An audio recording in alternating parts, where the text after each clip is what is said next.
Suns fans, you know what time it is in the PHX. Empire of the Suns. Phoenix Suns. The Empire of the Suns podcast is brought to you by Sonic. Sonic. Empire of the Suns. Hello there, and welcome to the Empire of the Suns podcast. My name is Kellan Olson, joined as always by Kevin Zimmerman. Hey, Kevin. How was not much. Head is mush because of certain sports things in the news cycle that aren't Suns related. Multiple ownership stories this week, Kev. Multiple, Not you mean? one or two. Not one or two. And longtime listeners of the pod will know that is what particularly melts our brain if they're on-court happenings, on-ice happenings. We can dissect those pretty well, but once we start to get off the I've learned a lot diamond about or off the field for football, did I say field yet? Probably not. That's when our heads start to spin a bit. Not because we're... We've learned a lot about hedge funds and mortgages and not because we're inept land in this category per se, but it's just like we have to really dive in and like engross ourselves into the story. Let's just say I spent the morning emailing with the state land department. Super cash money of all Arizona sports teams to stop doing that. Yeah, that'd be tight. The clicks are sick, everyone, but let's be chill. And just let's be normal. chill. Hey, how was the Player 15? You were down there. They have new offices. It was for the tight. Team. Yeah, we'll get to it a bit later. Okay. It was cool though. I'm very happy for the Suns staff who have been in subpar working conditions in the arena in terms of just like what's around them, the space they were in, and it's very to what it should be for a NBA franchise. I guess I'll say, and it's even going beyond that, which we'll talk about in a bit. Hey, Kev, the Suns are back. Every time you say that, they're just... I don't know. You don't want to say that, but I just think fun. it's a funny bit. 45-31, they are 6th in the Western Conference. They defeated the New Orleans Pelicans, which was gigantic because they are now tied with the Pelicans in the standings, but guess what? They're ahead of them because they got the tiebreaker now. They play them again on Sunday. That was going to be the game of the season for different reasons. Like, oh man, like if you lose this one and you lose to Minnesota, lose this one because we all assume Minnesota will be the favorites tomorrow because they're really, really, really good. They have 53 wins and there's still a lot of games left. I think that's one of the crazier things we're looking at here is that we have the potential for at least 4 teams to reach 50 plus wins, and 3 of those are going to be like mid 50s. Not a terribly rare occurrence by any means, but typically you see like kind of what's going on in the East, which is like Boston's destroying everyone. They're at 60 right now. Yeah. And then you've got like a teams in like the low to mid 40s, maybe one in the high low 50s, but it's been a crazy year. They beat the Cavaliers as well. So they are now 6th. And that game on Sunday against New Orleans, they can really separate themselves from the Pelicans because let's say that the Suns win tomorrow night. Let's say they do 3 in a row, Kev. Yeah. Let's say they do the dang thing. Let's say New Orleans beats San Antonio. That's who they play on Friday. They play Portland on Tuesday. But then their last 3 games of the year, New Orleans are at Sacramento, at Golden State. Golden State is the second of a back-to-back. And then home against the Lakers. And guess what? All 3 of those teams are going to have something to play for. There are very high odds that, at the very least, Sacramento Golden State games are going to be massive. Maybe the Lakers are in a position where it doesn't matter if they win or lose, or they want to lose or something. I don't know. I don't think they'll be in a position where they want to lose because there's no matchups to really play at. You want to be in the 7-8 if possible, or the 9-10. But if the Suns beat them on Sunday, they make it 4 wins in a row. They will essentially be 2 games ahead of them because the Pelicans will be at 32. They'll remain at 31. And then they just have to hold out, basically. I think they just have to go 500 from there and then be okay. Now, that's getting ahead of ourselves. Minnesota game, the Pelicans game itself again. We'll get into that. But what did you think of these 2 basketball games? Because I think you and I are... If the spectrum of being a Suns analyst, or let's just simplify it even more, and this is the way I like to put it, watching, listening, whatever, you watch a lot of Suns basketball games like us, and all of these people together have an opinion on where the team is at right now. You are either way over here, which is they are going to be able to flip a switch, turn it on, whatever. When the playoffs start, that's start of what we're seeing now. Or you are a rotten old curmudgeon who believes that the lows of the team that we've seen predominantly for the majority of the season are who this team is. This is fake news, all this kind of stuff. I think you and I are kind of over in the curmudgeon side of the spectrum, but we're not like aggressively over there. Like this team's doomed by any means. Yeah. Am I correct in saying that? Where are you at? I think so, because I do believe, as we've seen again, they will flip a switch to at least, like, the offense has looked really good in spurts. They've gotten huge leads in the last couple games, and you see like the intensity level. You see a little more attention to detail on the defensive end, and like there is the ceiling's raised when that happens, I think. But then every third quarter against the Cavs happens where they let off the gas pedal. They don't have the focus. Like, that's the biggest thing. And it doesn't even matter what you think them at their peak. Oh, they found their peak. They're a really good team. It doesn't matter how much you think they're a really good team when they are punching the gas pedal. It's the fact that they don't have it down all the time, and that is what's consistent, is they're not consistent. And for that reason, it's like, I can't sell myself on this being a title contender, even though, like, what, in 2 months, if they're in the finals, I'd be like, okay. Like, I wouldn't be necessarily surprised, but I don't think they're going to get there now because of this. Like, I think the Western Conference playoff picture, to speak to what you were just saying, is crazy competitive, but also it's about matchups. And I think that's what we've seen in their individual series, where you talk about why have they beat Denver? Why have they looked so bad against the Clippers? Why have they done well against the Pelicans? Like, some matchups, they're just going to go well.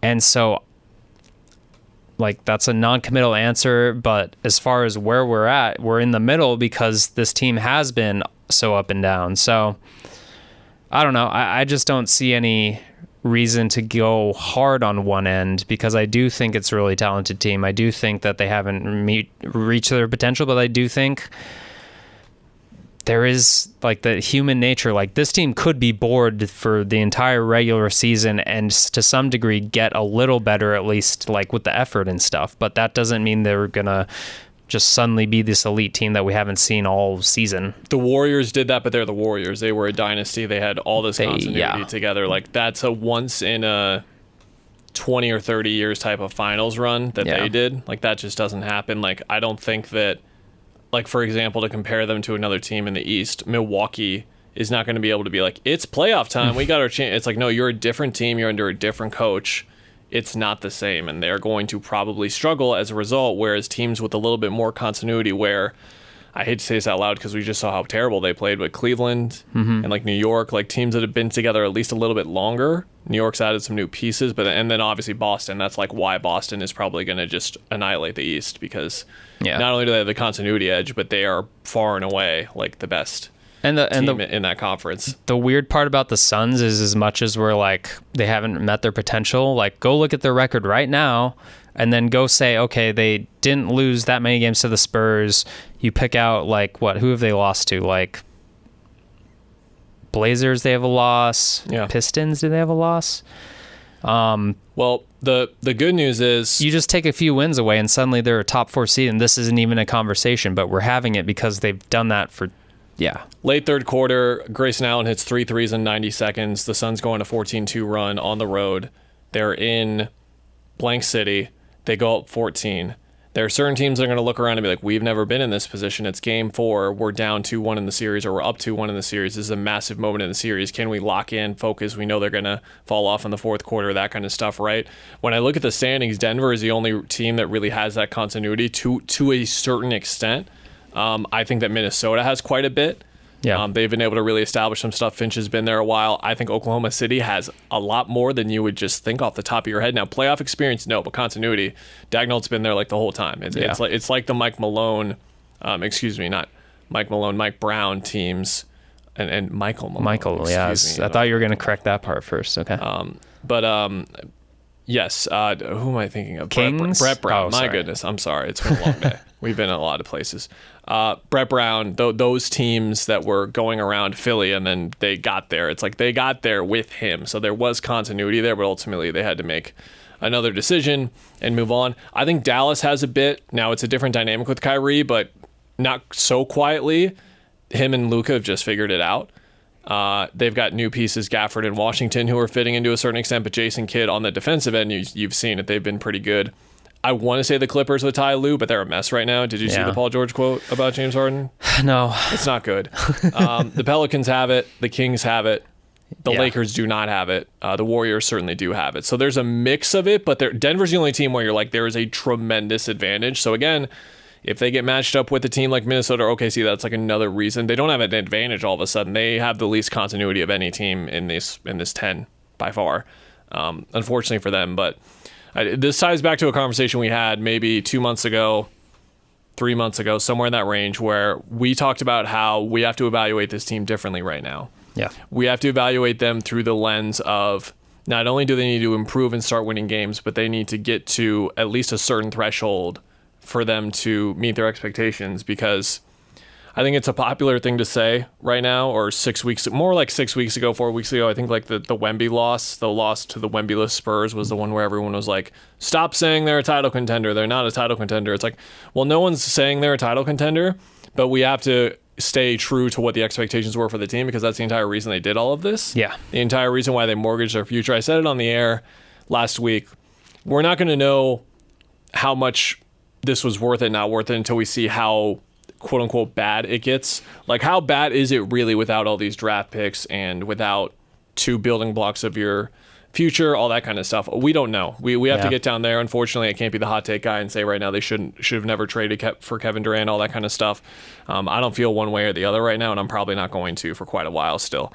But with that in mind, I bring that up because of these two games. And again, I'm just asking for 40 minutes, maybe 35 in a game, and I can't get it. Yeah. It's just what I want as a basketball fan. I just want to see the Phoenix Suns put together 40 minutes of solid, consistent basketball, and preferably do it against a team that is playing at the highest level.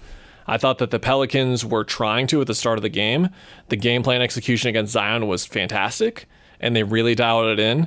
And then the turnovers and the transition defense and all that stuff in the second half filtered in, and all of a sudden Booker had to go and hit 2 shots late for it to be a result for them. And then Wednesday, it's even more severe how far ahead they are and how much they blow out the Cavs. I tweet before halftime, there's some minor slippage showing here.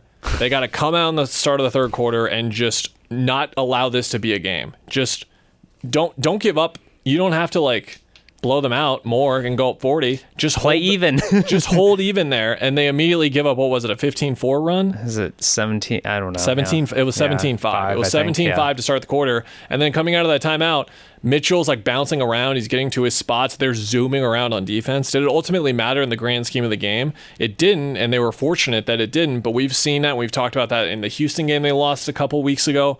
We've talked about it all the time, about those little slippages. And again, it was just turnover. And the turnovers at this point now that lead to open baskets or lead to just free transition points, you just like, you don't even, I don't know, fans watching get very pissed off, I imagine. And if I was in their position rooting for a basketball team like that did that, I would agree with them. But for me, as like the melancholy sort of observer, it's just become like not ritual, but just a pattern at this point. That's the Phoenix Suns. I don't get surprised or anything. I'm just like, oh, here come the turnovers. Here comes the misorganization. Here comes like a good look or two not going in that spirals them even further. And I thought that they were 2 good wins, but they don't need good wins right now. They need complete great wins, because guess what? You are not going to get as lucky as they did on Monday and Wednesday in the playoffs against anyone, even those teams. You're not going to get that lucky. Playoff basketball is different. And that's the last thing I'll say in terms of like the negatives from that game, because there were certainly positives that we'll get into here in a sec. And I don't think the way they were just beating down the Cavs, getting open shots, like you're not going to build that lead to be up 20. Maybe you're up 10 if you play that well is what I'm saying.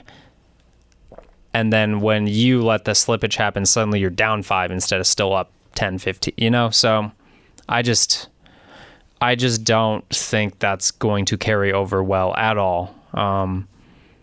And like, if how many games are left? If 6. If they play 6 consistent games to this level or the level I'm talking about, just if they play to your this level, they're going to get top 6. Yeah, there's a difference between getting top 6 and like actually making improvements where you are going to make a run in the postseason. Yeah, and I feel like the latter is what I want to see more of over these 2 weeks, and I've seen a bit, but there's so much more left on the table. It's just stop doing dumb stuff. Stop getting disorganized. Like it's so preventable. Yeah, and it's like weird why we're talking about little things and terrible passes that are lazy, over the top, through traffic. I don't understand it. And then when they go make the simple pass, the ball starts screaming around. It's like, and again, the make the easy pass. victory of getting the 6th seed is facing either Minnesota, who's the best defensive team in the league, Denver, who is the worst matchup for them in my opinion, or Oklahoma City, who is the best team in the league at forcing turnovers and gets to the paint. They have the player that gets to the paint more than any other perimeter player in the league, and those are, again, like conflicting weaknesses. What's the biggest weakness for the Suns on offense? Turnovers. What's their biggest weakness on defense? It is dribble penetration, and then it is a result of that, which the Thunder are one of the best three-point shooting teams in the league. We talked about that earlier in the week. Yeah. Speaking of three-point shooting, the Suns closed out March. They were top 10 in three-pointers made per game. Now, I said made. Attempted, they're 21st. Still not good enough, but if they're making nearly 40% of them, that's okay, and that's where you kind of see these games like we've been seeing these last couple of games where you see the bleed over of their incredible efficiency outside of threes. And it's like, yeah, they can have that efficiency from 3 too, because this roster as it stands has, trying to think, in terms of really great shooters, I think that they've got 5. Like I believe the 4. big 3, I'm counting all of them. Yes, even with some of Beal's struggles at some points this year. Yes, Booker slumps, Durant slumps here and there, whatever. I'm still counting them as incredible shooters. The 5 guys I wrote about, Grayson and Eric as well. So if they're clicking and they're moving the ball and they're flying around, they can put up 30 plus assists and they can make up for having 15 turnovers. That game, what was it? They still wound up scoring 122. Yeah. They turned it over 15 times. Like, you can still make up for the turnovers if you're shooting like 40 or 50% from 3 for getting to the line a decent amount. If you're getting those assists up to 30 plus, let me know if you agree with this. Okay. This is, again, I'm going to look at the camera. If anyone at Synergy can please reach out to me and let me either I'll pay for your database, but I don't have like $7 million to do it. You know what I mean? You don't in this. For those not familiar, there's a database, Synergy, Second Spectrum, whatever it's called these days, where you can look at like everything that happens on a court. I could look at it and tell you when Bol takes 2 dribbles, and he goes left, this is what he's shooting, as opposed to when he goes right. This is how often this guy's in a drop. You can look at everything. So I would love to go on there and look at how often Bradley Beal is bringing the ball up now, as opposed to 2 weeks ago. I would love to see how many touches Yusuf Nurkic is getting in certain areas of the floor now compared to 2 months ago. But to me, what I'm seeing is this is Superman and Batman, and they're just going to take this team as far as they can. That's what I've seen in these 2 games, at least. And guess what? It looks pretty darn good, especially when Nurk and Brad are very good complementary glue guys. Yeah, it's weird. And I had to write it. It is very weird. I wrote it last night. I wrote, and I was like, Beal's done an incredible job, like, having glue guy skills, because we see stars in these situations sometimes. Again, Bradley Beal's a star. He averaged 30 points back-to-back years. Guys on terrible teams don't do that just easy, and he wasn't even on terrible teams. He was on halfway. Ask Jordan Poole how it's been. Halfway decent teams. Go look at a Washington Wizards roster in the last 7 years. Post John Wall, look at their rosters and see what he was working with. He was trying his best, man. He's an excellent basketball player.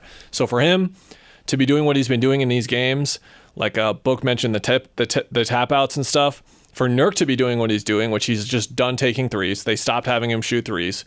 The post touches were a thing about 20 games ago, where we're going to reward the big man, we're going to reward him, we're going to feed him. Now they're not looking him off, but it's just like, we're going to keep it moving instead. You've got position there, you're 12 feet out, but You need to be right next to the rim if I'm going to give you the ball now. Like, he's getting 1 or 2 of those a game, maybe. And it's just basically on Booker and Durant. And guess what? It looks pretty great. And I don't say guess what, and like they should have done this earlier. But the reason why I think it's happening is because they tried. They tried their best to get Brad in a spot where he could be on the ball quite a bit. It went okay, but okay is going to get them bounced in the first round. So now they're reworking the format, and like this summer will really be about continuity and cohesion between the 3 of them and Nurk, and getting the 4 of them in a sophisticated high level offense. That's what this was supposed to be this season. We have to remind ourselves again. That is not what it has been. Vogel today described it as good, not great, and then the age-old line of like, good is the worst enemy of great, or whatever. It is. But yeah, what have you thought of like the turn? Do you agree with the turn that I've been seeing in the last couple of games at least? I mean, I still think, I think it's cool that they've tried to keep the ball in Brad's hands, even though if he's not like, hey, Brad, go act like KD and Book. Like, no, we don't need that from you. But you're still having the ball in your hands, right? Like, second quarter break, like, he's still operating the offense a lot more heavily there. I think that helps with rhythm, even if he is like doing playmaking and passing stuff more. Just have the ball in your hands. And then you see the moments when he's third banana or whatever, like he ended up, I think, was it the first or second play maybe last night, open 3 in the corner, like. Yeah, the guys are still saying, like, I think Kev said last night, like, some nights it's going to be Brad, some nights, I think we're past that now. I don't think it's going to be some nights anymore. No, but it looks good, is what to your point is. And so I think they figured that out. And to be fair, in what we kind of were like, okay, if there are bumps in the road, which obviously there have been to a greater degree than we thought, yeah, it's going to be about the offense and that sophistication. And can you hit that point of sophistication at the end of the season? And obviously we're at a no right now. I don't think it's going to come up in the next 6 games. But I think one thing I read this week was, and it just popped up on my timeline, but it was about how, I think it was after the first LeBron Heat team with he and D-Wade and Chris Bosh, like Tom Haberstroh wrote about how Eric Spoelstra went and hung out with Chip Kelly and learned spread offense for football and thought about how am I applying this. I think it popped up because of the LeBron podcast maybe or something. But anyway, the whole point of that is like he had to take in what he learned about these 3 like players who used to have the ball, and he spent a whole frickin' summer thinking about how do I make rules for our team that are emphasizing these things? How do I make LeBron better? Because at the time, like if you remember when they lost to Dallas in that finals, was it 2011? Yeah. Don't remember the year, but he was bad in that series. Yeah, it was rough. They basically were like, hey, you're not a jump shooter, so we're just going to play off of you. And he, like, the passing lanes were wonky. He could drive into people. LeBron described it as like the runway or something, where if you're a big and we're moving off a miss, the midseason tournament lane where they painted the stripe across, go in the middle of the floor because we need that for driving lanes, and you'll get a kick out 18-footer or whatever. It was so weird to see kick out passes for 18-footers, by the way, for those clips instead of threes. That was 10 years ago. It wasn't 100 years ago. It was 10 years ago. But yeah, to your point, like the Suns coaching staff needs to go meet with Mike Shanahan this summer. It's not like we're criticizing them, but obviously like that didn't happen. It's understandable. This is complicated. These are complicated people. Yes. Complicated basketball players that can evolve, but like wasn't expected to be smooth. So yeah, I mean, that was a joke, by the way. I'm not seriously saying they should go consult Mike Shanahan. Yeah, but no, don't do not go through Kyle. Some sort of Okay, there needs to be a cognitive rethinking process.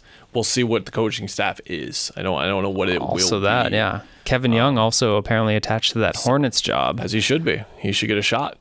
Last thing I'll say on Beal. Here's what's going to happen. The Suns are going to get eliminated in the playoffs at some point.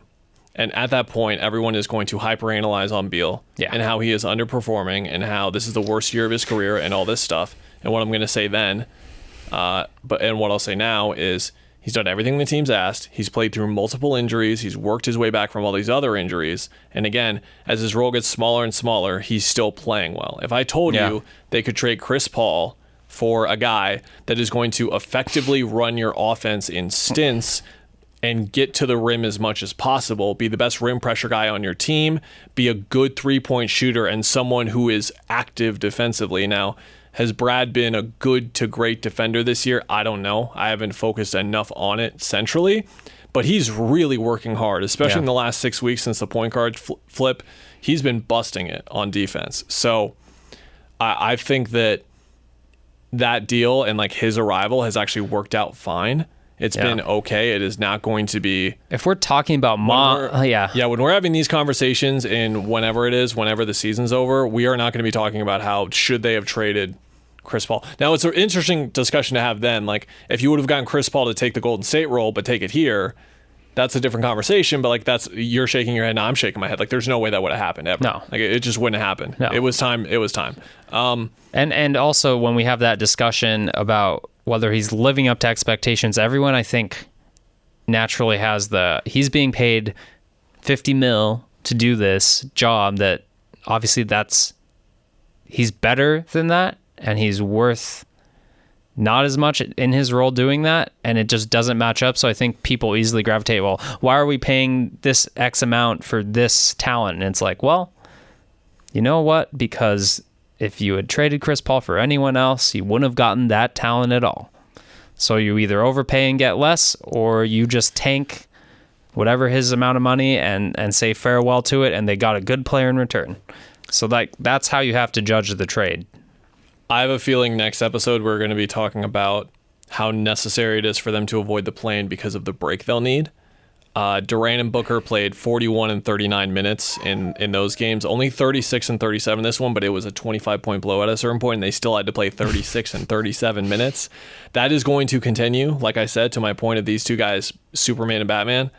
And they might need that break because, man, if they can't get to 6 and they have to play, like, they're playing every other day at this point, and there's a back-to-back somewhere in there as well. I believe it's Tuesday, Wednesday, I want to say. We're looking at Friday, Sunday, Tuesday, Wednesday, Friday, Sunday, I believe is the slate the rest of the season. And if you play in the play-in, I think it's at Tuesday or Wednesday.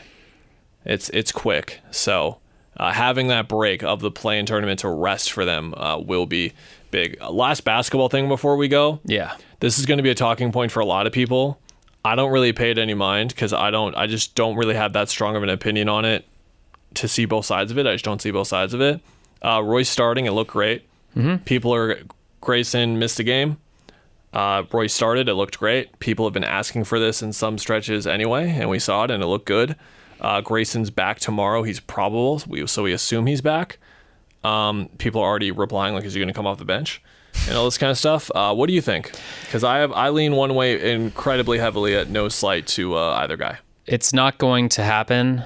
But I will say there's something that I've been wondering even before that, where it's like he has played really well with the starters. Can you mismatch rotations where he's with them more a little bit, or do you get him more minutes? I think they should, like, I would hope they're having conversations about how to optimize him, but you can't penalize Grayson because Grayson's been awesome this season. He's been fantastic. So like, yeah, you want to keep Grayson where he is. And then you want to talk about how do we get this out of Royce coming off the bench is how I will answer your question, I think. Does that make sense? Yes. Okay. Kevin Durant, net ratings. He's the one guy where his net ratings are kind of weird on the team. Mm-hmm. His net rating with Booker, it's still at 0.7 post All-Star break, which like I don't understand. Durant and Beal, 2.2. With Allen, 3.7. And then in 393 minutes with Royce, it's 6.6. Oh. So I do wonder, I think, I'm with you, I just don't think it makes sense for the team. I think Grayson, as a complete player, has been much better than people think. He's been better defensively than he was supposed to be. Again, is he stopping Shea if they get it? No, but like he's been working and setting an example, and he's been the one guy on the team, the one guy who has been trying all year, who's been consistently there with his effort all year. Yeah. He's also shooting nearly 50% from 3. And guess what teams are going to do when Kevin Durant and Devin Booker are trying to be Superman and Batman? They're going to leave Grayson Allen open. And he's going to have a game in the playoffs where he hits 7 threes probably. Like he's been that guy of someone random's going to get loose this game if you defend Book and KD. He's been that guy too much to just, Now, if they match up with Denver and Jamal Murray's going nuts and they have no answers and it's game 4 and they're down 3-0, do they start Royce instead of Grayson? Maybe they switch it up. Maybe they try something different. I don't know. But I don't see it. I just think Grayson's been phenomenal, and there's just no reason to really move him. Now, could Grayson perhaps not close a game? Yeah, sure. If it's one of those weird ones where he's taking 3 shots and they can't find him the ball and teams are staying home on him, then you'd rather have Royce's defense? Sure. I guess. I don't know. That's about it in terms of the on-court stuff. You got anything? No.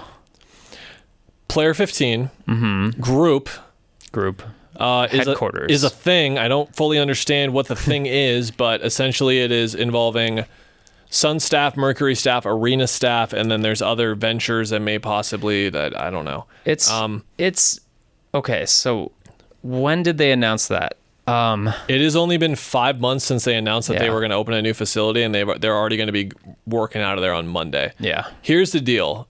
Footprint Center, America West Arena, they had offices there. If you walk on Jefferson, you see those like glass windows and stuff. Like those are some of the office spaces. It is, according to my various sources, just being people who work there, it's a mess. It's a maze. It takes a long time to get around. It is not like productive for them. Often when you're trying to go track someone down, it's like trying to just track someone down. If I have something to say to you at work, I just look over my monitor and say something to you. But that's not how a lot of their office space is. So that's one. And most importantly, so all those people now are going to have a building 3 blocks away where a gazillion workstations. One, it's just a building to work out of. It's not functioning as an arena. Two, you can imagine the hurdles that occur when someone's got to get a project done and the crew for the Jonas Brothers are setting up. You know what I mean? Like there are problems with that office space for a myriad of reasons, and they cleared it up, and it's fantastic, and it's a really good job by them. But they get to go to this place where it's another thing. Like we walked in the cafeteria and Josh Bartelstein told us, like, yeah, they're going to have like breakfast and lunch will be here. And it's like, man, like if you were at the arena, you just had to go get food somewhere. You had to get it delivered or whatever. And now they're having the food with you. You can take a break. There's various like amenities of like break time. There's pickleball, basketball, arcade machines, ping pong, those types of things that you're used to seeing in an office. Maybe more so the latter things than the former things.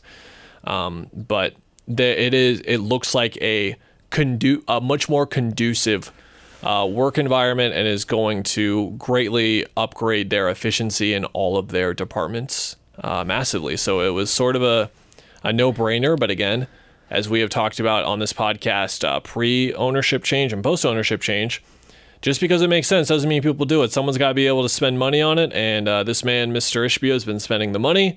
There's going to be a Mercury practice facility. It's attached? It's attached. It's right next to it. You can walk out a door and walk into the facility pretty much. It is going to be ready by July. They're scooting. They're moving. They're going to have it done or hope to have it done before the WNBA All-Star break, and they're going to have people back around. But essentially what Ishbia said is, we've got one of the best practice facilities in the league. We're going to have the best practice facility in the WNBA. And then this type of facility isn't one that's necessarily common, like another building for employees, basically, that's right next to the arena. So, again, like there are certain people working there who don't have to be at the game, but then they have to go to the arena that day, or they do have to be at the game, but they only have to be there for a certain amount of time, so then they can just leave and then go to the place instead of hearing the defense chants over and over again. I don't know if this is obvious or people pay attention, but it's kind of crazy. Like, remember, what was the story? I'm sure Paul Cora wrote it. I think he was on the beat when they drafted, they did not draft. They thought on draft night they had traded for Steph Curry, whatever. Mario. Was that the night that they heard the, like, reporters were in the building, could hear the draft room scream or something? I think that's the same story. Yeah. You're a little bit more educated on that year's happenings than I am, because I was just a very casual fan at the time. Like I wasn't really like even reading articles. Well, my brain is rotted since then. You do. But point being, the reporters who were at the draft headquarters heard the draft war room scream because this was all in one like tiny sliver of building on the side of the arena.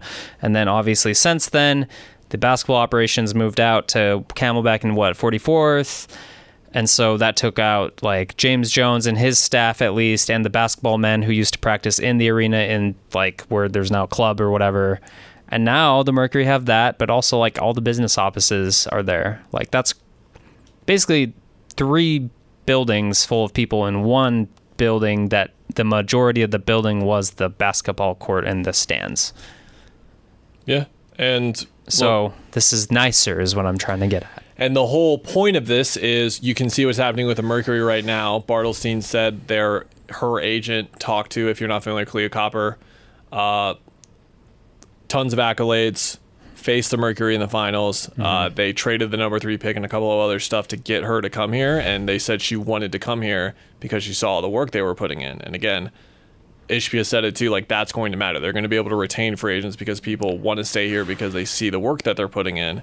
And the hope there is that you overcome some of the shortcomings that are coming in the next couple of years, and you're still able to attract talent here because of the efforts that you're putting in, which they certainly are right now. And he also kind of called out Dan Gilbert a little bit. I don't want to go talk about that. Billionaires be beefing, dude. They are beefing, apparently. Still beefing. Have you heard the term, I won't say the word, FU money? That's FU money, man. Mm-hmm. When you have enough money to continue your quarrels in it through the media publicly like that, it's some stuff. I love it. The billionaire beef, as we referred to it, we talked about it like 2 years ago, and it still goes. I'll give the quick summation of that whole thing this week right now, as fast as I can. Nah. Oh, I am. Okay, go ahead. I read too much. I have to put it somewhere. Take a nap with my eyes open for 45 seconds. Go ahead. ESPN put out a story on Matt Ishbia feuding with Dan Gilbert. They both Were the Suns on ESPN that night? Yeah, they happened to be. Dan Gilbert owns the Cavaliers. They both own mortgage companies. They don't like each other's practices. Some media company that's affiliated with some hedge fund group put out a very detailed, more into something they were like, hey, is this fraud? I don't know. Is it a legal thing? I don't know. I'm not going to tell you what is wrong or what is right in that. You can go read it if you want. There's biases in that. It rolled out the same day. Where else is there? There's not much to go off of. But he does own the number 1 mortgage lending company in the country. So if you see anything about that place being like actually in trouble of like, they did illegal things, then maybe you can get concerned. But until that's out there on the table, or someone who's more an expert than me is like, oh, this is a problem after reading that, I don't know if that's happened really. So what we refer to in the biz is waiting for additional sourcing. Let's hear it from multiple outlets. There's also there is a litigation. Someone filed litigation against them. I don't know if it's legit or not. That's all. Otherwise, it doesn't really concern you unless Matt Ishbia couldn't own the Suns for some reason, but that's not anything confirmed or even he did something like that. Yeah. I'll quit my job on this podcast if you turn Cats Talk into litigation talk. I'll do it. I'll quit. Yeah. I'll get out. I read too much. I've read too much things that aren't basketball things. I can go do other stuff, man. I got other things in life to pursue. Yeah. That concludes litigation talk. I hope so. Did that make sense? One and only edition of litigation talk. It made a lot of sense. Yes. It's basically not.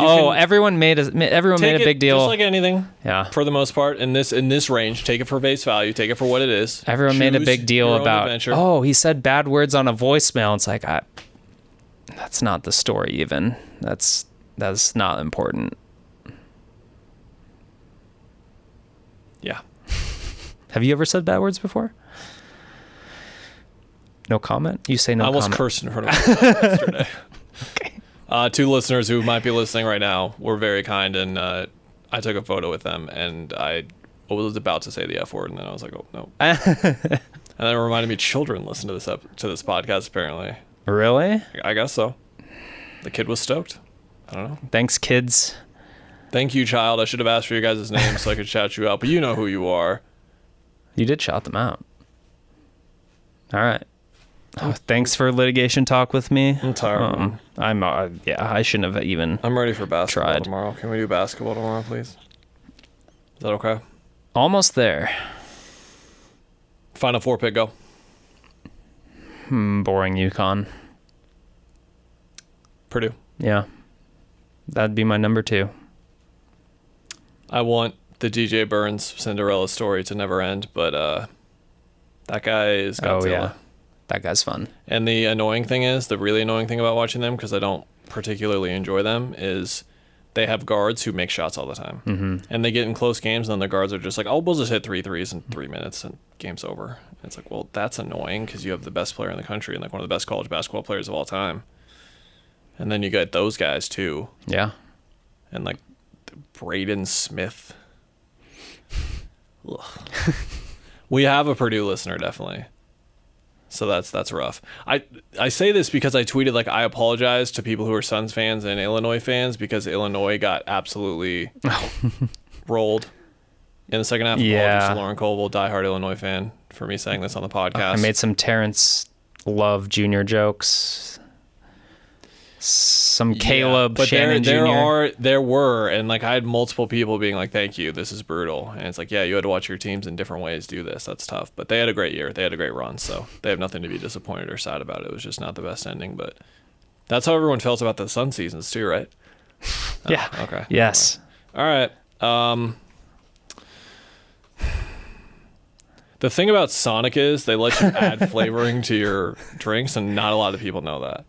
So if you go there and ask like for them to put something in there, they'll do a little something. That made it sound like it's like an illegal something. It's not illegal something. It's just like no, cherry can already be in it. Just get tater tots and get like a vanilla Dr. Pepper. You know what I mean? Like that's what I used to do when I was a youth and I had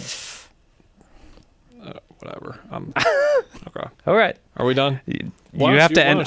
You want me to end it? Yeah, you sign us off, brother. I don't got it anymore. You don't know how? All right. Kellan doesn't know how to sign us off. I'll do it right now. See ya, everyone. Great job.